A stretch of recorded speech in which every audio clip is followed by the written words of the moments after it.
Bonjour et bienvenue sur T'as tout senti, le podcast qui désormais agite le parfum. Pour cette 4e saison, j'explore toujours le monde du parfum avec une autre vision, celle de vivre et de mieux vivre le parfum, faire parler les odeurs, le nez et les saveurs, avec plus que jamais l'accent sur innovation, audace et créativité. Chaque semaine, j'inviterai à mon micro des chefs d'entreprise, des parfumeurs créateurs et tous ceux qui participent à la recherche et à l'innovation.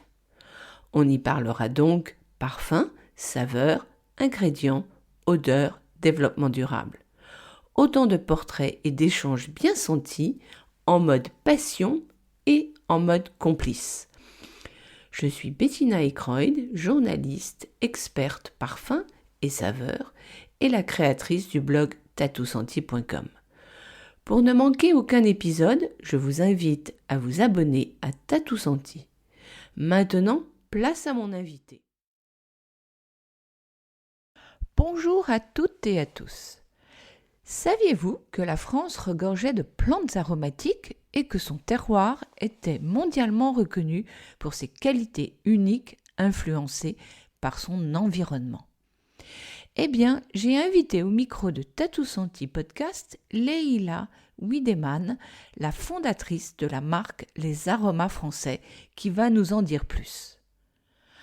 Son objectif est de mettre en lumière le savoir-faire des producteurs distillateurs pour valoriser non seulement les productions locales, mais aussi préserver cet héritage français.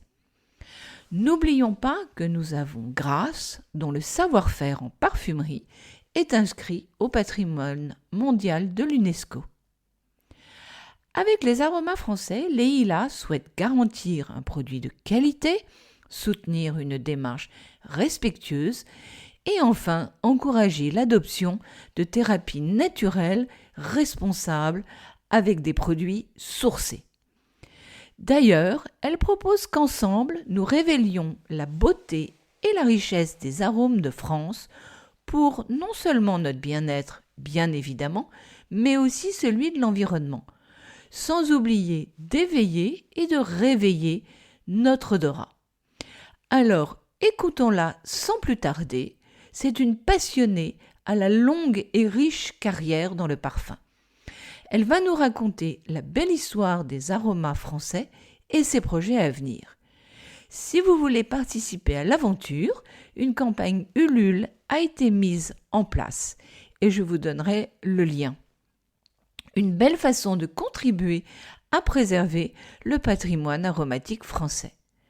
Et aussi une occasion pour faire rayonner à l'international nos plantes aromatiques, tout comme l'est déjà notre gastronomie.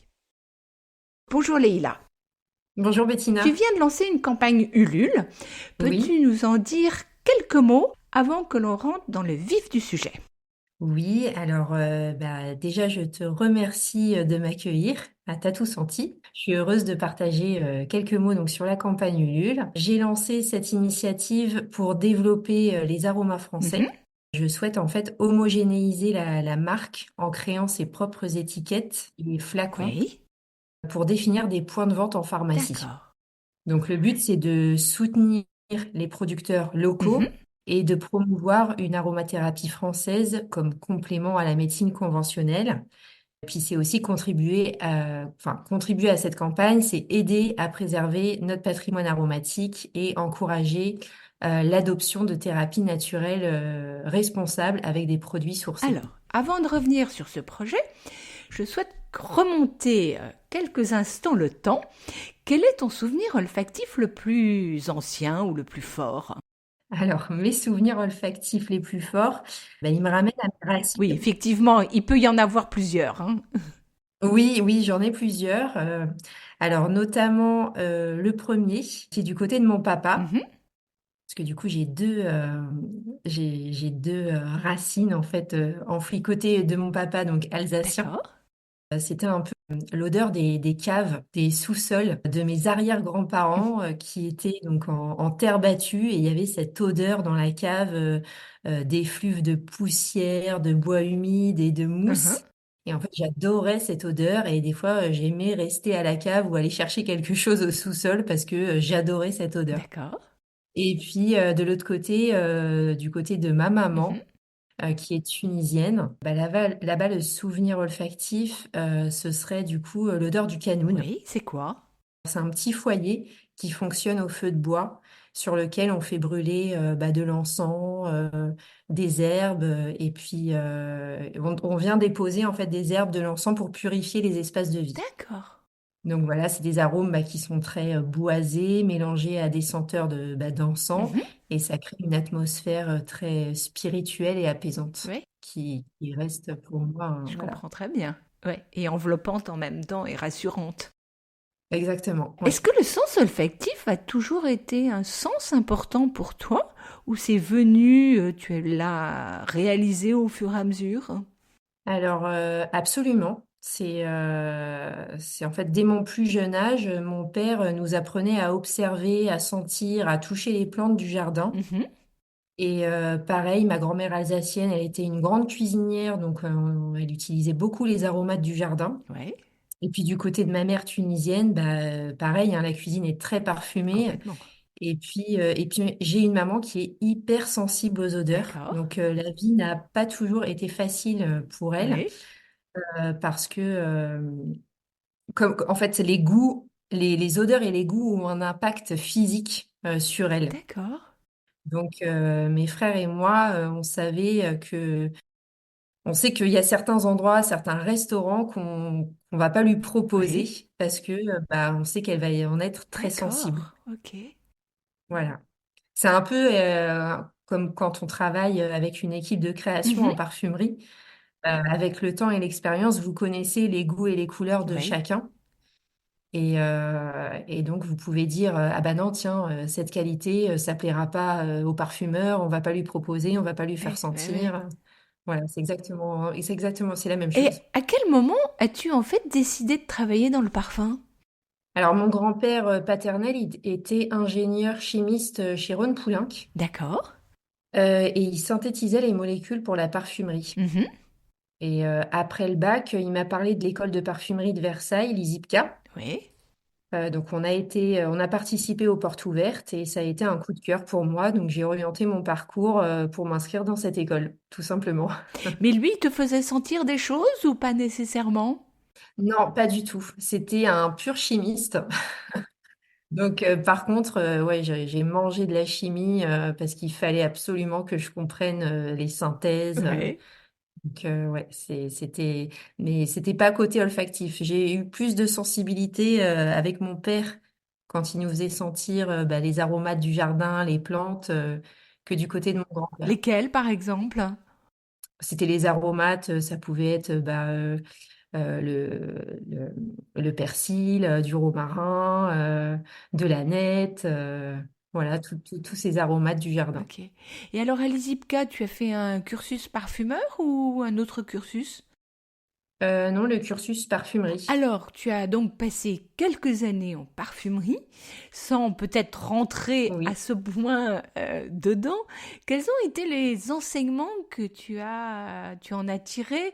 Est-ce que autant les bons que les moins bons? Est-ce que tu as des anecdotes à nous partager de ce que cette période de ta vie t'a amené?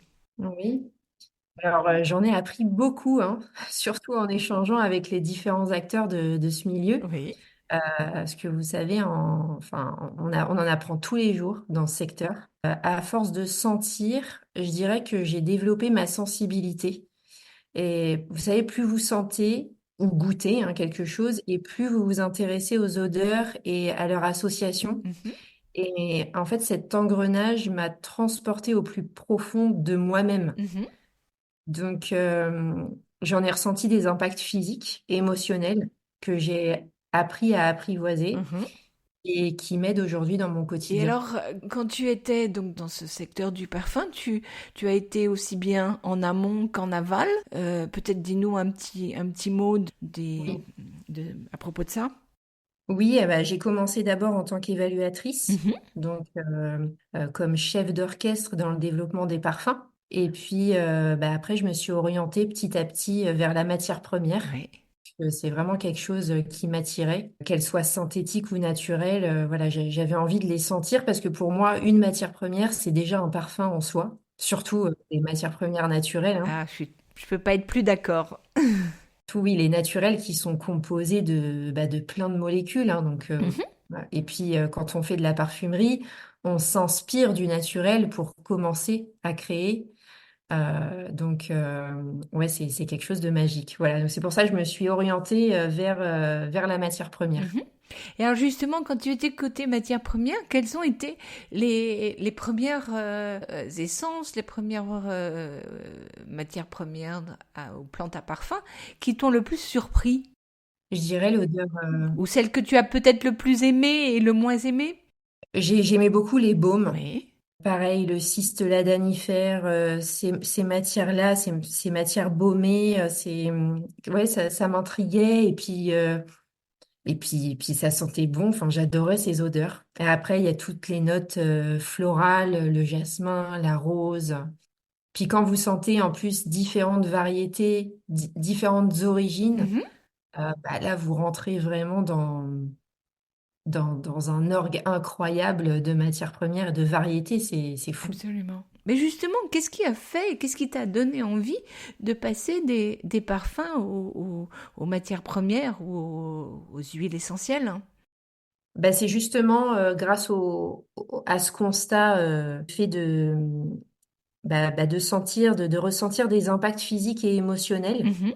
C'est grâce à ça que je me suis intéressée à l'aromathérapie et à l'olfactothérapie, Mhm. parce que ce sont ces secteurs qui allient la science des huiles essentielles et la science du médical, le côté Mhm. thérapeutique.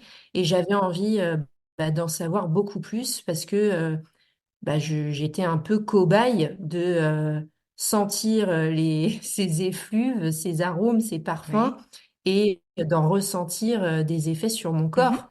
Donc, je trouve ça sensationnel et j'avais envie d'en savoir Donc plus. peut-être raconte-nous comment est né le projet Les Aromas Français et depuis quand?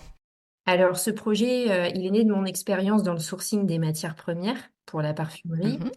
J'ai constaté qu'il y a beaucoup de matières premières naturelles qui poussent dans nos régions françaises et qui ne sont pas du tout connues des Français, alors qu'elles répondent à pratiquement tous les maux du quotidien. Alors, pourquoi? Parce qu'il y a des effets de mode, hein, et que Mhm. la tendance va beaucoup pour les produits malgaches, chinois ou indiens, sans savoir comment sont produites en fait ces huiles essentielles et quel impact la production de ces huiles essentielles ont sur les populations locales. Mhm. Tout à fait. Donc ça, c'est toute une connaissance. Il faut vraiment être dans le milieu pour comprendre tout ça. Et puis aussi parce que je pense que ce sont des produits qui sont moins Oui. chers. Nous, ici en France, on a des plantes aromatiques, on a des producteurs distillateurs qui ont le savoir-faire de la culture, de la cueillette, de la distillation. Et puis en plus, on a la capitale du parfum, Grasse, Oui, tout à fait. dont le savoir-faire en parfumerie est inscrit au patrimoine mondial de l'UNESCO. Donc voilà comment est né le projet, mais c'est aussi avec des échanges avec les producteurs, avec ces hommes et ces femmes qui travaillent nos terres et puis qui veulent se faire entendre. Voilà. Jusqu'ici, en fait, donc tu as réuni des producteurs français, puisque les aromas français, donc l'objectif, c'est uniquement d'avoir ces producteurs distillateurs Oui. français. Peux-tu nous dire comment tu les sélectionnes et peut-être un mot sur l'un ou deux? Alors, je les sélectionne tous de la même manière. Mhm. Il y a pas de préférence, donc je vais pas parler de l'un ou l'autre, mais voilà, je les prends tous ensemble. Pour les sélectionner, ça demande du temps et aussi de Mhm. l'argent. Au tout début, quand j'ai commencé, j'ai d'abord répertorié tous les producteurs distillateurs certifiés bio en France en faisant des Ça veut recherches, dire combien de personnes aujourd'hui? une centaine. Et encore aujourd'hui, je reçois des appels parce que on entend parler de moi par le bouche à oreille. Oui. Donc, il y en a que je connaissais pas d'avance, dont j'avais jamais entendu parler et qui viennent à moi. Donc, je suis très contente. Ouais. Mais donc, les premiers, je les ai cherchés en faisant des recherches partout où je pouvais, que ce soit au travers d'associations ou d'organismes de certification. Mhm. Donc, je demandais de l'aide, voilà, à plusieurs organismes. Et ensuite, j'ai sélectionné pour commencer un petit groupe en les contactant, en évaluant leurs produits. Donc, dans un premier temps, olfactivement. D'abord, je sens les produits. Mhm. Et ensuite, en vérifiant leurs documents techniques et leur certification bio. D'accord.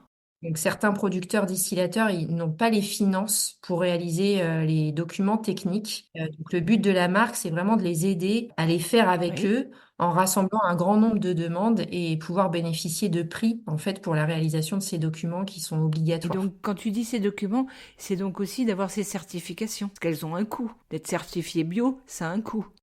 Oui, ces certifications, elles ont un coût. Alors en général, c'est le producteur qui décide d'être certifié bio, donc c'est quelque chose qui est à sa charge. Mais après, tout ce qui est documents techniques, s'il veut vendre ces huiles essentielles, il faut qu'elles soient accompagnées de Ah, documents. Et ces documents-là, ben, ça a un coût. oui. Parce qu'il n'y en a pas qu'un, il y en a plusieurs, ben, il faut les aider aussi à les En fait, faire. si je comprends bien, ces documents ne sont pas demandés pour être certifiés bio. C'est uniquement des documents qui sont demandés Non. pour vendre ensuite. Non, la certification bio, c'est vraiment, on va regarder comment cultive, Oui. d'où vient la plante. La plante, est-ce qu'elle est produite et est-ce qu'elle respecte Mhm. bah, les règles de la certification bio. Voilà, c'est à ce Alors niveau-là. justement, revenons à cette campagne dont le projet est de rendre plus lisible le choix d'une huile essentielle. Donc tu parles d'aromathérapie française. En fait, l'aromathérapie existe dans d'autres pays, mais quelles pourraient être les spécificités de l'aromathérapie française? Bah, les terroirs français sont quand même reconnus mondialement. Oui. La France bénéficie d'une diversité de climats, de sols, Mhm. qui permet la culture d'une large variété de plantes aromatiques, et chacune ayant des propriétés Mhm. uniques, influencées par leur environnement. Donc, c'est des régions comme la Provence sont célèbres Mhm. pour la lavande, tandis que d'autres régions produisent du romarin, de l'hélicryse et de nombreuses autres essences de haute qualité. Oui. Donc, si nous rayonnons à l'international pour notre gastronomie, pourquoi pas pour nos plantes aromatiques Tu aussi? évoques en fait la volonté de promouvoir l'aromathérapie française au travers d'un label. Oui. Est-ce que tu peux nous en dire un peu plus qu'est-ce que tu entends par ce label et est-ce que c'est un label que tu souhaiterais créer complètement, voilà. Oui, alors le label Les Aromas Français, c'est un label de marque Oui. qui est apposé sur tous les produits sélectionnés par la marque Mhm. pour garantir un produit de qualité. Oui. Ça va garantir en quelque sorte les bonnes pratiques de fabrication des huiles essentielles. Ça garantit un produit qui est Mhm. sourcé, un produit qui est à la fois français et bio. Donc, c'est-à-dire que la plante pousse dans nos régions, elle est distillée dans nos régions et conditionnée aussi dans nos régions. Donc, c'est vraiment un label qui certifie tout ça. D'accord. Ça certifie aussi que ce sont des produits qui participent à la valorisation et au soutien des producteurs distillateurs français. Voilà, c'est l'engagement de ce label. Que faut-il pour devenir un producteur distillateur? Pour devenir un producteur distillateur, bah, il y a des formations pour ça. Oui. Alors, aujourd'hui, les organismes qui les font, je pourrais pas aujourd'hui vous dire, vous citer les noms parce que je ne sais pas. Mais il existe des formations. Souvent, c'est aussi de père en fils. Mhm. Mais oui, bien sûr, il y a des formations en France. Et d'ailleurs, c'est l'idée aussi de les mettre en avant pour les faire Peut-être ce serait connaître. bien d'expliquer aux auditeurs que peut y avoir un producteur, mais qu'un producteur n'est pas forcément un distillateur. Ah, exactement, oui. Alors, les aromas français, c'est vraiment, réunit vraiment des producteurs distillateurs, c'est-à-dire qu'ils vont cueillir, qui vont cultiver les plantes aromatiques, mais qui vont aussi les distiller. Oui, Alors, les producteurs, eux, n'ont pas la capacité de distiller ou n'ont pas le savoir-faire ou n'ont pas aussi le financement pour distiller. Donc, ils vont faire sous-traiter la distillation. Moi, ce que je veux mettre en avant avec les aromas français, c'est vraiment producteur distillateur parce que il y a une traçabilité, il y a une façon de faire qui se ressent au niveau olfactif. Oui, Et c'est bien de savoir, vous savez, c'est exactement comme dans le vin. oui. Quand vous avez des producteurs de vin, bah, ils Mhm. mettent leur signature en fait dans les vins. Bah, c'est exactement pareil avec les huiles Oui, essentielles. oui, tout à fait. La façon dont c'est cueilli, l'état d'esprit aussi dont c'est distillé, il y a effectivement. Comment c'est distillé, oui, exactement. L'eau qui est utilisée, la température de chauffe, la pression utilisée, tout ça, c'est des critères qui vont jouer sur la qualité, du Mhm, produit. tout à fait. Et c'est un grand savoir-faire, hein. C'est vraiment un réel savoir-faire qu'il faut mettre en avant Oui. et dont il faut parler parce que on met pas juste des plantes dans un alambic et on appuie sur un bouton pour chauffer. Non. C'est pas comme ça que ça se passe. C'est vraiment un art. C'est artistique pour Ouais, moi. ouais, tout à fait.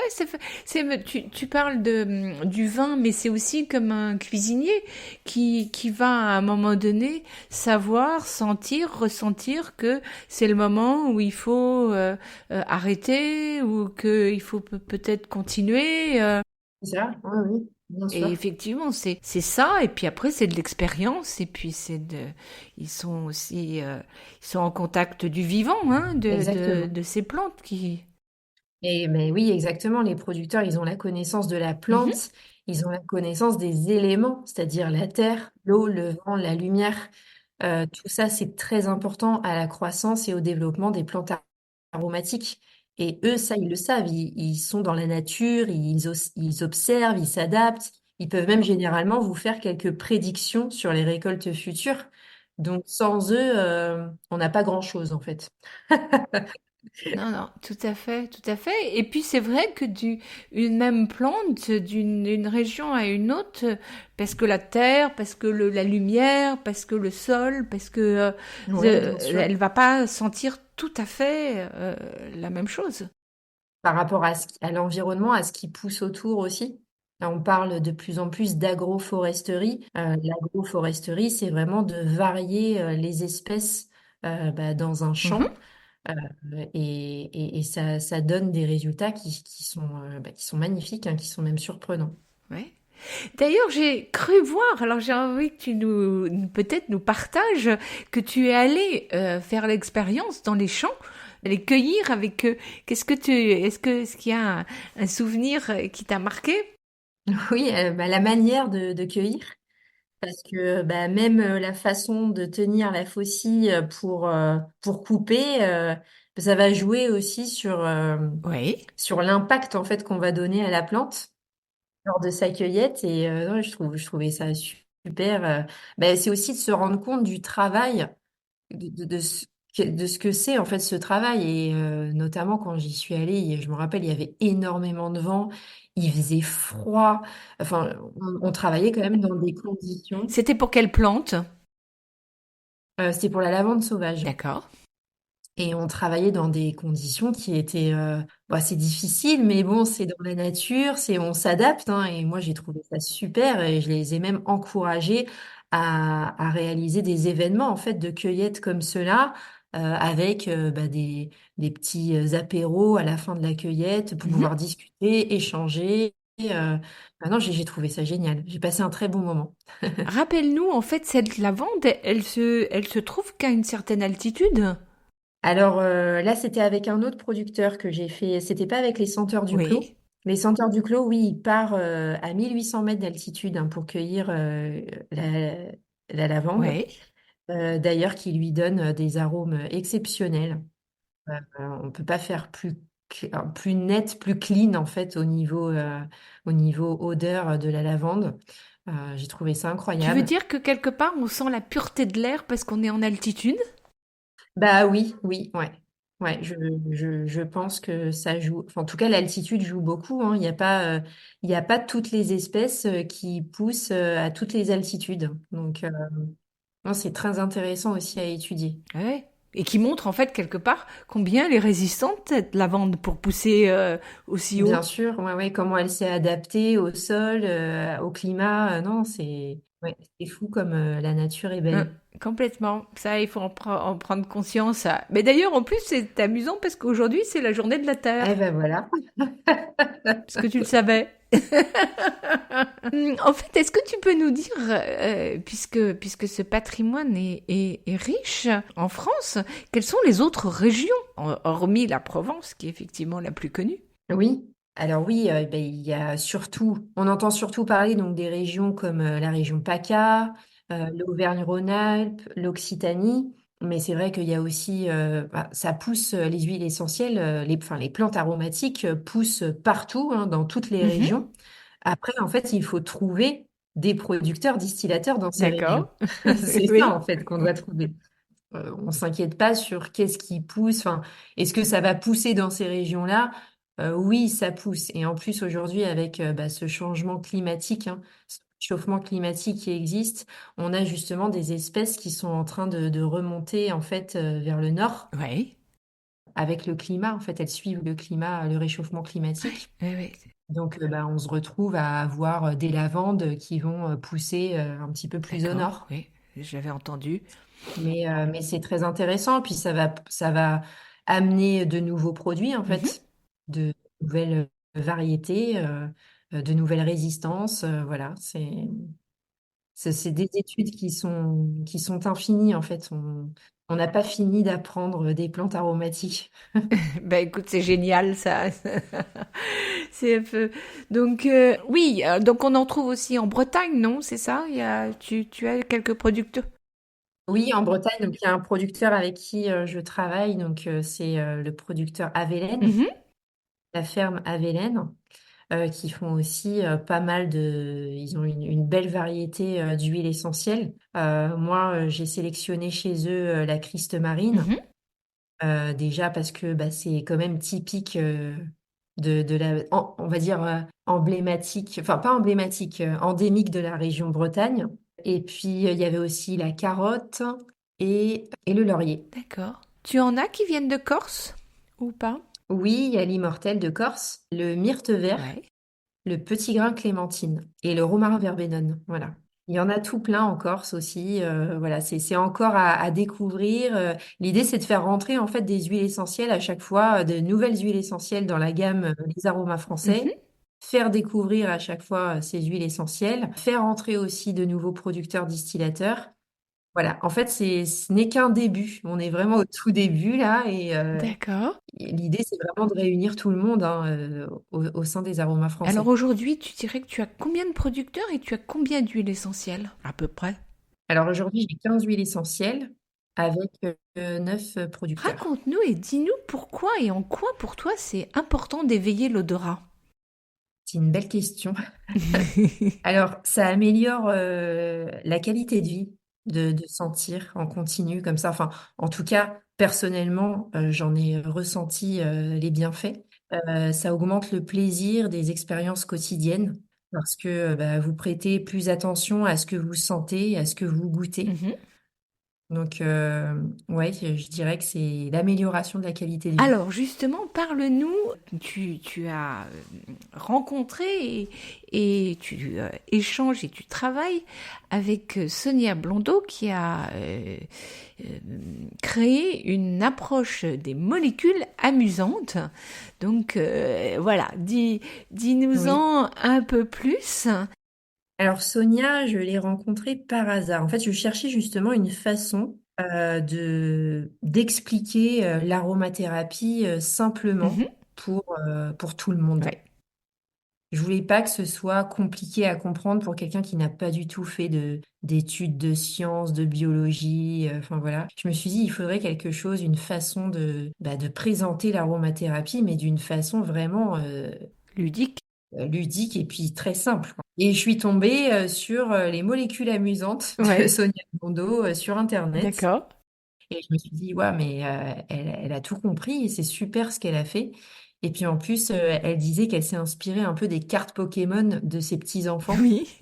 Et j'ai trouvé ça génial que Sonia Blondeau, c'est une aromathérapeute québécoise Mhm. qui a créé l'approche les molécules amusantes. Donc c'est une méthode que j'ai totalement adoptée Ouais.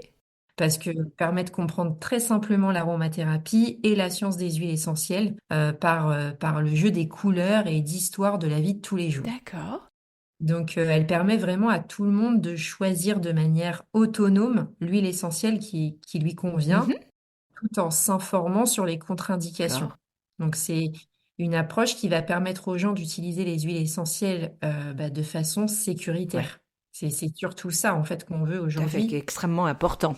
Il y a quand même 2000 accidents qui sont recensés chaque année sur le mauvais usage des huiles essentielles. Et ça, Ouais, il faut que ça s'arrête. Il faut expliquer aux gens c'est quoi une huile essentielle et comment on l'utilise et pourquoi on l'utilise comme ça. Voilà. Mais il y a plein de petites choses simples à ouais, expliquer qui peuvent permettre de tout changer, en fait. Mais il faut savoir les tout expliquer. à fait. Alors justement, comment est-ce que tu penses mettre en œuvre cette approche ce savoir auprès des consommateurs?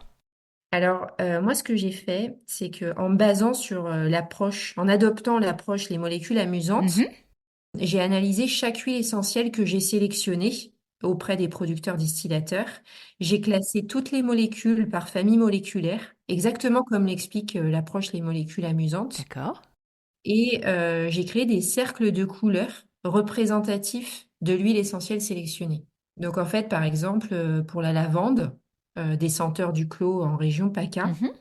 on va pouvoir voir que cette huile essentielle est essentiellement composée de molécules de la famille bleu ciel. Donc, la famille bleu ciel qui est expliquée donc, par l'approche des molécules amusantes, qui apporte des actions apaisantes, Mhm. calmantes, et aussi de la famille dorée qui apporte, elle, des actions cicatrisantes et activatrices de la circulation sanguine. D'accord. Donc, en fait, juste en visualisant les couleurs, le consommateur va avoir une idée des caractéristiques de l'huile essentielle. D'accord. Pareil, si on est une femme enceinte et on voit une huile essentielle qui contient beaucoup de familles rouges, c'est la famille des cétones, bah, on va se dire, ah bah tiens, je vais pas utiliser cette huile essentielle, je vais m'orienter vers une autre. D'accord. Pareil, si je suis asthmatique, bah, je vais pas m'orienter vers la famille rose parce que c'est toutes ces huiles essentielles qui sont contre-indiquées pour les asthmatiques. Ok. Voilà, c'est en fait une approche avec des couleurs ludiques et simplifiées pour avoir une compréhension claire d'un coup Et d'œil. donc, si j'ai bien compris, en fait, tu aimerais surtout qu'elle soit vendue en pharmacie. Oui, l'idée, c'est vraiment de collaborer avec les pharmaciens. C'est d'apporter l'expertise un peu de la parfumerie que les pharmaciens ne connaissent pas et avoir justement cette complémentarité entre ces deux secteurs. D'accord. C'est ce que je souhaiterais en fait. C'est pour ça que je vais être distribué, vendu en parfumerie, parce que il faut aussi former les pharmaciens à l'aromathérapie. Et voilà, des fois, les pharmaciens n'ont pas vraiment le temps et aussi l'argent pour former des personnes à l'aromathérapie. Ça peut être une méthode justement simplifiée euh, pour aider les patients à trouver leurs huiles essentielles. Tout à fait. Donc c'est vraiment quelque chose ouais, que j'aimerais proposer au travers des aromas français. Concrètement, dis-nous les différentes façons d'aider avec cette campagne Ulule. Comment est-ce qu'on peut aider, outre le fait qu'on va donner le lien, mais peut-être brièvement, dis-nous quels sont peut-être les différents paliers. Dis-nous aussi combien de temps elle va durer. Oui. Alors, la façon la plus directe d'aider Oui, est de faire un don financier via la page de la campagne Ulule. d'accord. Donc, chaque contribution, grande ou petite, aide à atteindre l'objectif de financement nécessaire pour développer la Mhm. marque. Donc, les contributeurs peuvent aussi choisir une contrepartie en fonction du montant donné. Donc, il y en a plusieurs sur la page de la campagne, D'accord. tout le monde peut aller voir. Et puis aussi diffuser l'information sur la campagne à vos réseaux sociaux pour avoir un impact plus Mhm. important. Donc, j'invite tout le monde à m'aider aussi en partageant le projet partout sur les réseaux. Toutes les aides sont bonnes, mais de toute façon, quoi qu'il arrive, de partager, c'est déjà aider. Je crois j'ai atteint 20 contributions pour 1 265 € récoltés pour le moment. Mais bien sûr, si j'arrive pas au bout, bah, je n'aurai rien. Voilà, il faut que j'arrive à atteindre ces 5 000 € qui est en fait un premier palier, parce que j'aimerais pouvoir développer d'autres choses. D'accord. En gros, atteindre mon objectif, ça va me permettre dans un premier temps donc d'homogénéiser la marque en créant ses propres étiquettes et flacons, parce qu'aujourd'hui, je distribue chaque producteur avec leur packaging. Mhm. Donc l'idée, c'est vraiment d'avoir une signature bien distincte, comme toutes les marques, hein.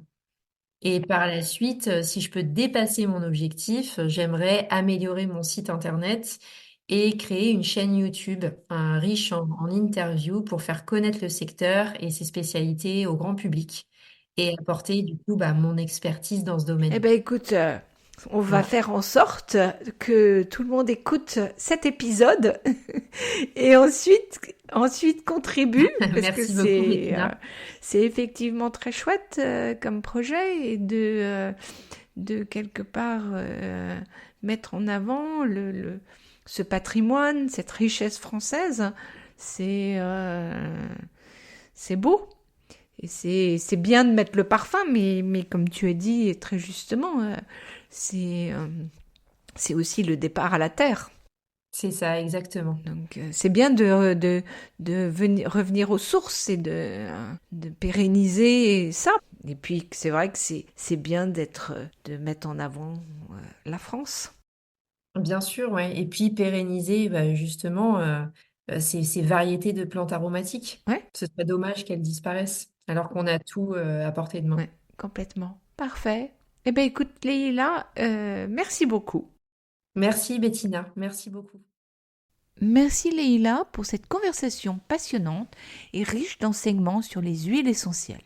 Si vous voulez participer à la campagne Ulule des aromas français, vous trouverez le lien sur Tatou Senti Instagram ou dans le résumé de l'épisode sur Audiomins. Si vous avez aimé cet épisode, vous pouvez soutenir Tatou Senti Podcast par un don. Le lien se trouve dans Tatou Senti Podcast Instagram, soit favoriser sa diffusion en mettant un 5 étoiles ou un commentaire sur Apple Podcast ou votre plateforme préférée. Tout cela m'aidera beaucoup. Enfin, abonnez-vous pour ne manquer aucun des épisodes gratuits de Tatou Senti, le premier podcast sur l'art de sentir.